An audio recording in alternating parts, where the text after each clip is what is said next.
اللہ کریم کا کروڑہا بار فضل ہے، کرم ہے، شکر ہے کہ اس نے زندگی میں ایک مرتبہ پھر یہ بابرکت گھڑیاں نصیب فرمائی اور پھر یہ توفیق بھی عطا فرمائی کہ ہم اس ماہ مبارک کی قدردانی کر سکیں، اپنے گناہوں کی معافی کا کوئی سامان کر سکیں، اور اللہ تعالیٰ کی جو بے پایاں نعمتیں اپنے بندوں کے اوپر ہیں، اہل ایمان کے اوپر ایک بڑی نعمت رمضان المبارک کا یہ مقدس اور مطہر مہینہ بھی ہے، جہاں پر اس پورے ماہ مبارک کے دوران مختلف دروس میں اور جمعۃ المبارک کے مواقع کے اوپر ہم نے کوشش کی کہ اس ماہ مبارک کے فضائل کو، برکات کو بیان کیا جائے۔ وہاں پر بنیادی طور پر یہ مہینہ ایک بندہ مومن کی شخصیت اور کردار کی تعمیر کے لیے اللہ تبارک و تعالی نے ودیعت فرمایا کہ ہم اپنا احتساب کر سکیں، اپنی اکاؤنٹیبلٹی کر سکیں، اپنا جائزہ لیں، کمی کمزوریاں اس کو دور کریں، اور جو ہماری اصل منزل ہے، جہاں پر جانا ہے، وہاں جانے کے لیے یہاں سے اپنا ساز و سامان تیار کر سکیں۔ اور عقل مند بندہ وہی ہوتا ہے جو سفر کے دوران اپنی منزل مقصود کو نظر میں رکھتا ہے، اور جہاں پر اس نے پہنچنا ہوتا ہے وہاں پر پہنچ کے جو کچھ اسے ضروریات درکار ہوتی ہیں ان کا سامان پہلے سے کر کے جاتا ہے۔ مثال کے طور پر آپ یہاں سے ٹریول کرتے ہیں کسی دوسرے ملک جانے کے لیے، اور آپ کا خیال یہ ہے کہ 2 ویکس میں نے وہاں پر جا کے اسٹے کرنا ہے، تو آپ اپنے کپڑے، ساز و سامان یہاں سے کچھ بھی نہ لے کر جائیں، اور وہاں پر جا کے ظاہر ہے کہ جب آپ کو 2 ہفتے ٹھہرنا ہوگا تو وہاں پر پرابلمز ہوں گی، پریشانیاں ہوں گی۔ اسی طرح دنیا کی زندگی ایک سفر ہے۔ وہ کسی نے کہا تھا مسافر ہی نظر آیا جو دنیا میں، جسے دیکھا اسے آلودہ گرد سفر دیکھا، کہ یہ ایک سفر ہے۔ کہاں سے یہ سفر شروع ہوا اور کہاں جا کے پہنچے گا؟ عمومی طور پر جو ہماری دنیا کی زندگی ہے، اس کو ڈیٹ آف برتھ سے لے کر ڈیٹ آف ڈیتھ تک اکاؤنٹ کیا جاتا ہے۔ مثلا جب ہم نماز جنازہ پڑھنے کے لیے جاتے ہیں یا قبرستان میں جاتے ہیں تو وہاں یہی لکھا ہوتا ہے کہ ان کی تاریخ پیدائش یہ تھی اور تاریخ وفات یہ تھی، جس کا مطلب یہ ہوتا ہے کہ ان بٹوین جتنے سال بنتے ہیں اتنی ان کی عمر تھی۔ لیکن اگر اس چیز کو اسلامک پوائنٹ آف ویو سے ہم دیکھیں تو انسان کی عمر بنیادی طور پر صرف اتنی نہیں ہے۔ حضرت علامہ اقبال رحمۃ اللہ علیہ نے فرمایا تھا، تو اسے پیمانہ امروز و فردا سے نہ ناپ، جاویداں پہ ہم دواں ہر دم جواں گئے زندگی۔ امروز کہتے ہیں ٹوڈے، فردا مین ٹمارو، کہ آپ اس زندگی کی پیمائش آج سے اور کل سے نہ کرو کہ آج میری عمر اتنی تھی کل اتنی ہو جائے گی۔ تو اسے پیمانہ امروز و فردا سے نہ ناپ، جاویداں پہ ہم دواں ہر دم جواں ہے زندگی۔ انسان کی زندگی ہر دم ایک نیا روپ، نئی سٹیجز اور نئی فیز میں داخل ہو کر آگے بڑھتی چلی جاتی ہے۔ مثلاً اگر آپ قرآن پاک کی آیات میں اپنے آپ کو تلاش کریں، Who am I؟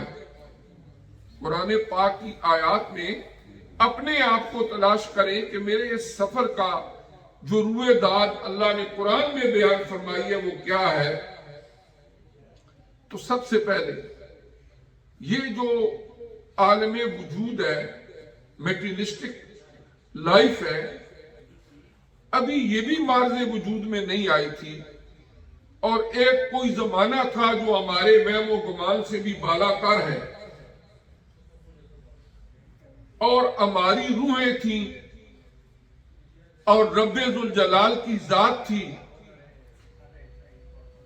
اور وہ اللہ کی ذات، ان سے ہم کلام تھے۔ وہ کیسے؟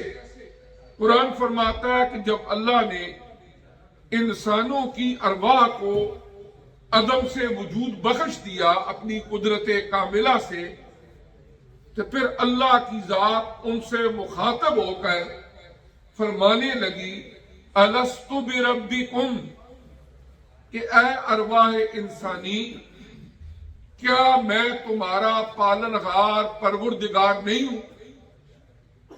تو جتنی روحیں تھیں قالوا بلا، سب نے یک زبان ہو کر جواب دیا ہاں کیوں نہیں، اے میرے پروردگار، تو ہی ہمارا پالنہار ہے۔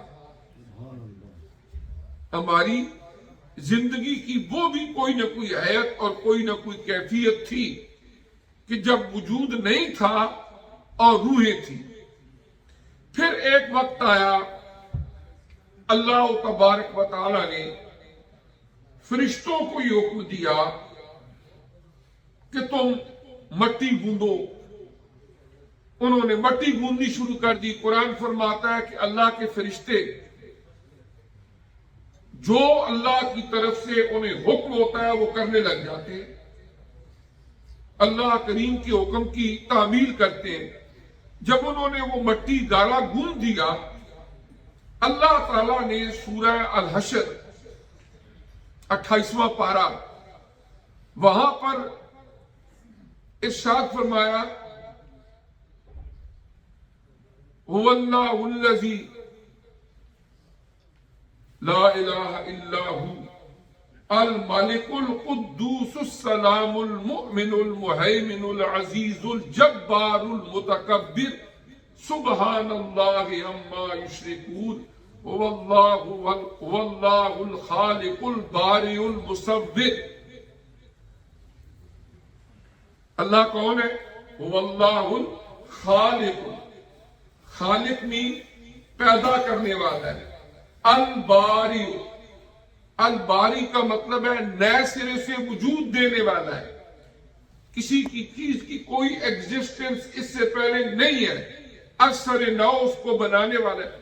المصور، عربک لینگویج میں فوٹوگرافر کو کہتے ہیں مصور، جدید عربی میں یہ تصویر بنانے والا، اور اللہ کریم نے فرمایا المصور، اور وہ انسانوں کی تصویریں بنانے والا ہے، نقشے بنانے والا ہے۔ اب اس نے فرشتوں کو حضرت آدم علیہ السلام کی ایک تصویر، ایک سکیچ دیا کہ آپ نے ایسی ایک شکل و صورت بنانی ہے۔ فرشتوں نے بنانی شروع کر دی۔ یہ اللہ کی اپنی قدرت ہے کہ ہم نے ہماری آنکھیں کہاں ہیں، ہمارے کان کہاں ہیں، ہمارے ہاتھ کہاں ہیں، یہ تصویر اللہ کی بنائی ہوئی ہے، اور اس کا ایک لقب ہے المصور۔ اس اللہ تعالیٰ نے فرشتوں کو حکم دیا، انہوں نے وجود آدم خاکی علیہ السلام کو بنا دیا۔ اب اس کے بعد کیا ہوا؟ قرآن فرماتا ہے وَنَفَخْتُ فِيهِ مِن رُوحِي، وہ روحیں جو اللہ نے اس سے پہلے عالم ارواح میں رکھی ہوئی تھی، اب جو حضرت آدم علیہ السلام کی روح مبارک تھی، اللہ پاک فرماتے ہیں اس آدم علیہ السلام کے وجود کے اندر میں نے وہ روح پھونک دی۔ اب کیا تھا؟ جس وقت تک وہ وجود آدم خاکی مٹی کا ایک ڈھانچہ تھا، اس وقت تک اس کے اندر there was no movement، کوئی حصو حرکت نہیں تھی، نہ اس کو بھوک لگتی تھی، نہ اس کو پیاس لگتی تھی، نہ وہ اپنے ہاتھ پاؤں کو اٹھا سکتا تھا، نہ وہ آنکھوں سے دیکھ سکتا تھا، نہ وہ کانوں سے سن سکتا تھا۔ یہ اس کی کیفیت تھی۔ اب کیا ہے؟ جب اللہ تعالیٰ نے روح پھونک دی انسان میں، تو اب وہ ایک مکمل انسان بن گئے، ان کی ساری حصیں بیدار ہوگی۔ اس کے بعد ایک جان تھی یہ حضرت آدم علیہ السلام. قرآن پاک سورہ النساء ورس نمبر 1 اللہ پاک نے فرمایا یا ایھا الناس اتقوا ربکم الذی خلقکم من نفس واحدہ وخلق منها زوجها وبث منهما رجالا كثيرا ونساء واتقوا الله الذي تساءلون به والارحام ان اللہ کان علیکم رقیبا. سورہ النساء کی پہلی آیت میں اللہ پاک نے فرمایا اے انسانوں اللہ سے ڈرتے رہو. اللہ کی ذات وہ ہے جس نے تمہیں ایک جان سے پیدا فرمایا اور وہ جان کون سی تھی؟ حضرت آدم علیہ السلام جن کا وجود خاکی بنا. اللہ نے فرمایا ان میں روح پھونکی. اب پھر اس کے بعد فرمایا جب ان کا ایک وجود بن گیا اب اللہ تعالیٰ نے انہی کے وجود سے حضرت سیدہ حوا علیہ السلام کی تخلیق فرما دی. اب یہ دو وَخَلَقَ مِنْهَا زَوْجَهَا قرآن فرماتا ہے آدم علیہ السلام کی باڈی سے ہی ہم نے ان کا جوڑا بنایا. وَبَثَّ مِنْهُمَا رِجَالًا كَثِيرًا وَنِسَاءً اس کے بعد اس زمین کے اوپر ہم نے مرد بھی پھیلا دیے عورتیں بھی پھیلا دی. اس کے بعد یہ سلسلہ اس زمین کے اوپر بڑھتا چلا گیا اور یہ انسان جتنے مرد عورتیں زمین کے اوپر آ رہے جا رہے یہ اسی ایک نظام کا تسلسل ہے. یعنی قرآن پاک میں ہم اپنے آپ کو تلاش کریں. اور اقبال نے کہا تھا نا اپنے من میں ڈوب کر پا جا سراغے زندگی. تو اگر میرا نہیں بنتا نہ بن اپنا تو بن. اپنے من میں ڈوب کر کے اپنے آپ کو تو انسان پہچانے. حضرت علی شیر خدا رضی اللہ تعالیٰ عنہ کا ایک قول ہے اور کشف المحجوب شریف میں حضرت داتا علی اجویری رحمۃ اللہ علیہ نے بھی اس کو نقل فرمایا من عرف نفسہ فقد عرف ربہ کہ جو بندہ اپنے آپ کو پہچان لیتا ہے وہ اللہ کو بھی پہچان لیتا ہے. اور جس کو اپنی پہچان کوئی نہیں کہ میرا سٹیٹس کیا ہے میرا رتبہ کیا ہے اس کو پھر اللہ تعالیٰ کی پہچان بھی نہیں ہوتی. اور انبیاء و رسل علیہ السلام جتنے بھی اس زمین پر آئے بنیادی طور پر ان کا ایک کمبائن مشن یہی تھا کہ انسان کو حقیقی معنوں میں شرف انسانیت سے آگاہ کریں. انسان کو بتائیں کہ تو کون ہے تو کہاں سے آیا ہے تو نے کہاں جانا ہے. اور جب ان الہی تعلیمات سے ہٹ کے وہ ڈارون کی تھیوری ہو یا دیگر لوگوں نے اس پر جو ریسرچ کی ہے وہ کچھ کہتے ہیں کہ پہلے درختوں کے ساتھ لگتے تھے کچھ کہتے ہیں پہلے کیڑے مکوڑے ہوتے تھے کچھ کہتے ہیں پہلے بندر کی شکل تھی بعد میں پروموٹ ہو کے انسان بنا. طرح طرح کی اس طرح کی فالس تھیوری. لیکن قرآن پاک نے کوئی جول کوئی لچک نہیں رکھی. کھول کے اس کو بیان کر دیا کہ انسان کیا ہے. انسانی زندگی کی یہ ٹریولنگ جو ہے کہاں سے شروع ہوئی اور کیسے کیسے گزرتے گزرتے گزرتے یہ انسان کہاں تک جا کے پہنچے گا. کوئی ایک سٹیج بھی ایسی نہیں جسے تشنہ تکمیل چھوڑا ہو کوئی پیاس چھوڑی ہو کہ بندے کو سمجھ نہ آئے کہ پتہ نہیں یہاں کیا ہو. عالم ارواح کا ذکر فرمایا.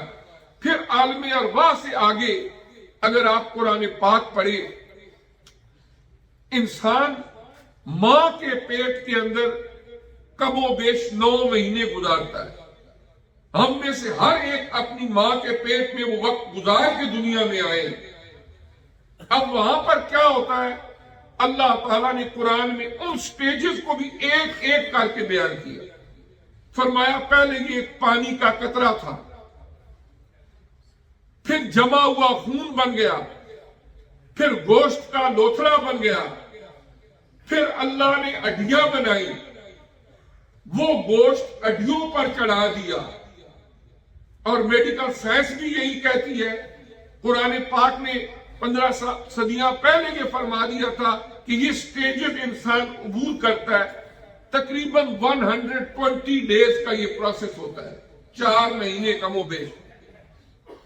جب 4 منتھ تک وہ بچہ جو ماں کے پیٹ میں ہوتا ہے اس کے اندر کوئی موومنٹ نہیں ہوتی.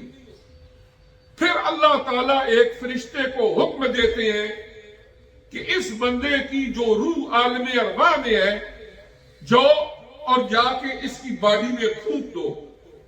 جب وہ روح اس کی باڈی میں آ جاتی ہے، اب یہی بچہ ماں کے پیٹ کے اندر بھی کھانا شروع کر دیتا ہے، پینا شروع کر دیتا ہے۔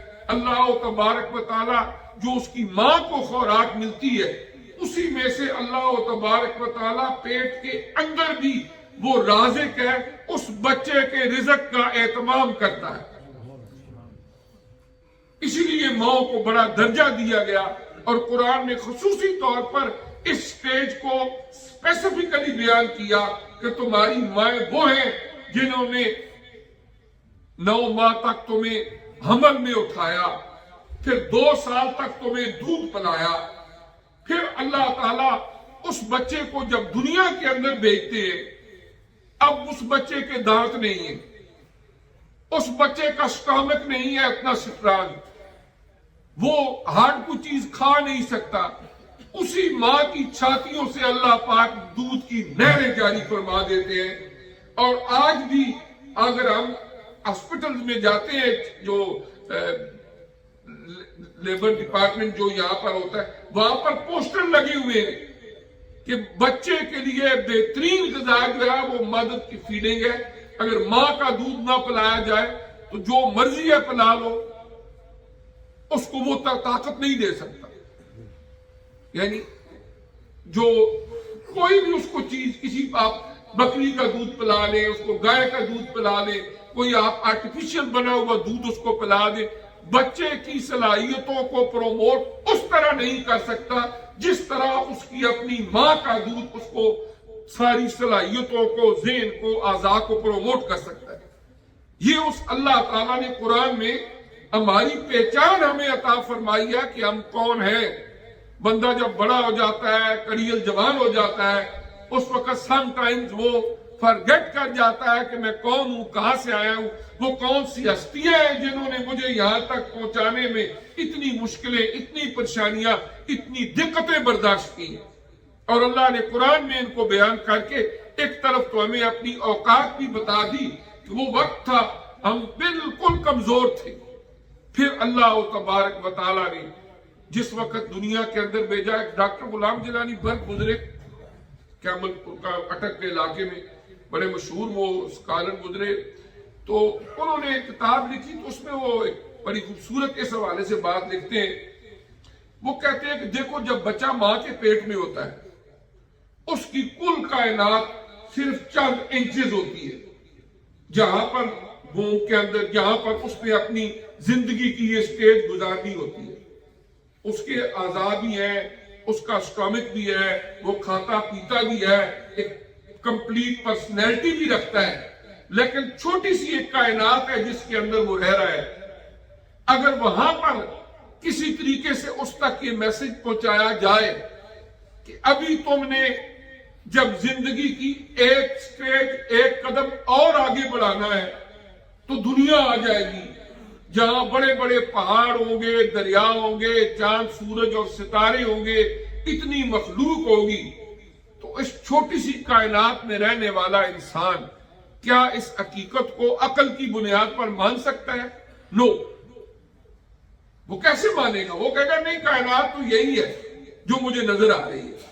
اگر عقل کو معیار بنایا جائے تو اس دنیا کی اس ساری وسعتوں کو وہ کبھی نہیں مان سکتا، لیکن جب وہ ایک قدم آگے آتا ہے تو اسے یہ سب کچھ نظر آتا ہے۔ وہ پہاڑ بھی دیکھتا ہے، وہ سمندر بھی دیکھتا ہے، وہ انسان بھی دیکھتا ہے، شجر و حجر بھی دیکھتا ہے۔ وہ فرماتے ہیں کہ اسی طرح دنیا کی زندگی میں انسان کو بتایا جاتا ہے کہ اگر ایک زندگی کی تمہاری سٹیج اور ہے، جب ایک قدم اور آگے بڑھے گا تمہاری روح تمہارے جسم سے نکل جائے گی، تمہیں دفن کر دیا جائے گا، پھر ایک اور نئی دنیا وہاں پر آباد ہوگی، وہاں پر جنت بھی ہے، وہاں پر دوزخ بھی ہے، وہاں پر اتنی وسعتیں۔ تو بندہ اگر عقل کی بنیاد پر سوچے تو جس طرح ماں کے پیٹ میں دنیا کا تصور کرنا وہ حال تھا، اسی طرح دنیا کی زندگی میں آخرت کی زندگی کا تصور کرنا محال ہے۔ اسی لیے یہ وحی کی تعلیمات اور جو اللہ تعالیٰ کے نبیوں نے بتایا، جو اللہ نے اپنی کتابیں نازل کر کے ہمیں بتایا، جب تک ان پر یقین نہ کیا جائے اس وقت تک صرف عقل کی بنیاد پر یہ فیصلہ آدمی نہیں کر سکتا اور نہ سمجھ سکتا ہے کہ آنے والی زندگی کیا ہو، کیونکہ عقل جو ہے یہ دھوکہ دے جاتی ہے۔ کسی نے کہا تھا سوداگری نہیں یہ عبادت خدا کی ہے، اے بے خبر جزا کی تمنا بھی چھوڑ دے، اچھا دل کے ساتھ رہے پاسبانے عقل، لیکن کبھی کبھی اسے تنہا بھی چھوڑ دے۔ اب قرآن بار بار کہتے ہیں عقل سے کام لو، افلا تعقلون۔ انسان کو اللہ نے جو عقل و شعور دیا ہے اس کو استعمال کرو، لیکن ہر چیز کی ایک لمٹ ہے، ایک منہج ہے، ایک انتہا ہے۔ جب اس کی وہاں انتہا ہو جاتی ہے اس سے آگے گسیر مسیر کرے گا بندہ گمراہ ہو جائے۔ اس طرح اللہ تبارک و تعالیٰ نے دنیا کی زندگی کے اندر جب انسان کو بھیجا، اب جتنی سٹیجز زندگی کی ہیں، عالم ارواح میں بھی ہم تھے، اس کا انکار ممکن نہیں، اللہ کا قرآن گواہ ہے۔ ماں کے پیٹ میں ہم تھے، کوئی بندہ انکار نہیں کر سکتا کہ نہیں جی یہ تو ایسے ہی ہے، میں تو نہیں تھا۔ اس کے بعد دنیا میں بھی ہم ہیں، اور پھر جب دنیا میں وہ روح جو 120 دن ہماری ماں کے پیٹ میں ہمارے وجود کو ہو چکے تھے، اللہ نے فرشتے کو بھیجا، اس نے ڈال دی روح، اب ہم دنیا میں آ گئے۔ اب اللہ نے فرمایا اِلَىٰ أَجَلٍ مُّسَمًّى، for specific time period، ایک فکس ٹائم پیریڈ تک آپ نے اس دنیا میں رہنا ہے۔ دنیا کی کوئی طاقت ایک لمحہ اس سے آگے نہیں کر سکتی، ایک لمحہ اس سے پیچھے نہیں کر سکتی۔ اس کے بعد ایک وقت آ جاتا ہے، ایک فرشتہ اللہ نے مقرر کیا ہوا ہے جن کا نام حدیث میں آتا ہے حضرت سیدنا اسرائیل علیہ السلام۔ یہ 4 بڑے بڑے فرشتوں میں سے ایک ہے۔ ان کی ڈیوٹی کیا ہے کہ جس باڈی کے اندر روح ڈالی تھی اللہ نے ایک فرشتے کو بھیج کے، اب اللہ پاک فرماتے ہیں جاؤ اس کا ٹائم پورا ہو گیا ہے، اب اس کی روح اس کے وجود سے نکال لو۔ جو ہی وہ روح باڈی سے نکلتی ہے، اور حدیث میں ہے کہ روح پاؤں کی طرف سے نکلنا شروع ہوتی ہے، پاؤں کی طرف سے نکلتے نکلتے وجود بے حس ہوتا جاتا ہے، یہاں تک کہ اس طرح کرتے کراتے روح یہاں سے نکل کے بس اس کے بعد کیا ہے جی ڈیتھ، موت واقع ہوگی ہے۔ وہی باڈی جو چند سیکنڈ پہلے باتیں کر رہی تھی، آنکھیں کھلی تھی، ہاتھ پاؤں حرکت کر رہے تھے، پھر وہ بے ہوش ہو گئی۔ اب اس نے چلنا پھرنا چھوڑ دیا، بولنا چھوڑ دیا، وہ روح چلی گئی۔ اب اس کے بعد کسی ماں کا کتنا لاڈلا بیٹا ہی کیوں نہ ہو، کہتے ہیں جلدی جلدی جا کے دفن کر دو، اس لیے کہ جب روح نکل گئی ہے اب اس باڈی کو دفن کر دو۔